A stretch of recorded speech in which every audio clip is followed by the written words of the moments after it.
dirigé par un régime qui n'a plus sa place. Ne soyez pas tristes pour l'Ukraine. On les aidera à se relever, à se reconstruire. On donnera une aide médicale à ceux qui en ont besoin. Et pour le reste, ils iront vivre en Pologne. C'est marrant parce que ça a 3 mois, ça. Et on a l'impression qu'il parle de la Russie. Ne soyez pas triste pour l'Ukraine, c'est un pays qui se désintègre. Ça a terriblement vieilli. Hein. Ouais, ça a terriblement vieilli. vieilli. Au passage, d'ailleurs, ce qu'il dit sur Israël est faux. Israël est allé chercher, par exemple, Eichmann, dans les années 60 en Amérique du Sud. Ils l'ont ramené, ils l'ont jugé. Hannah Arendt était dans le tribunal. C'était un jugement qui a été fait dans les règles de l'art, avec médiatisé. Dans un état de droit. Dans un état de droit. Donc, ce qu'il dit est absurde. Ça n'a rien à voir. C'est faux. En fait, ce que vous avez raconté, et vous, Jean-Michel, vous avez posé la question, est-ce que c'est rationnel ou irrationnel? Je vous rappelle que Poutine est irrationnel. Parce que cette guerre, elle était...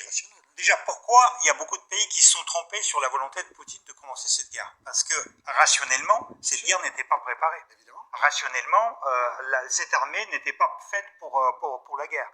Rationnellement, Poutine s'est trompé sur toute la ligne. Rationnellement, il ne pouvait pas faire tout ce qu'il a fait. Rationnellement, on ne peut pas bombarder les cibles civiles, 22 000 cibles civiles, tout ça, c'est irrationnel. Je vous rappelle aussi que, par exemple, Navalny, opposant à Poutine, c'est Poutine qui l'a fabriqué. Parce que Navalny, c'était un petit chef d'opposition, il n'avait absolument pas une envergure, mais c'est en attaquant systématiquement Navalny, en le prenant tout le temps, en le mettant en prison devant chaque élection présidentielle. Il en a fait une figure de la résistance. Et en essayant de l'assassiner, en fait l'assassinat n'a pas marché, mais l'assassinat a été concocté par le FSB, c'était prouvé parce que Navalny lui-même a piégé la personne qui a organisé cet attentat.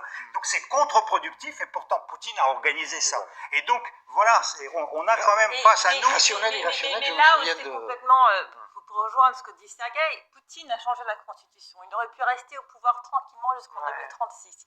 Il aurait pu continuer à nous vendre son gaz. Il aurait pu augmenter notre dépendance à son gaz. Il aurait pu vraiment avoir une retraite, pas une retraite, mais il aurait pu rester tranquillement au pouvoir, avec une Russie qui aurait peut-être se serait ouverte encore plus commercialement vis-à-vis de l'Europe, de la Chine. Enfin, il était au milieu du monde. Il aurait pu avoir le meilleur des mondes. Et là, il vient de se tirer une balle dans le dos. Autre preuve qu'il est irrationnel, mais c'est pas très rassurant. D'ailleurs, obsessionnel. Ça n'a rien à voir. Obsessionnel.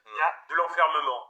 Il y a un général qui a théorisé tout cela, le général Yakovlev, sur votre plateau, et il a inventé une unité de mesure. Vous la connaissez? Le Poutine. L'échelle de C'est-à-dire qu'il explique que pour mesurer la magnitude d'un séisme, il y a l'échelle de Richter, et lui, il propose d'introduire le Poutine comme unité de mesure de la bourde stratégique. Donc à 0, on est en temps de paix, tout va bien, et à 1, c'est la fin de l'espèce. Et donc,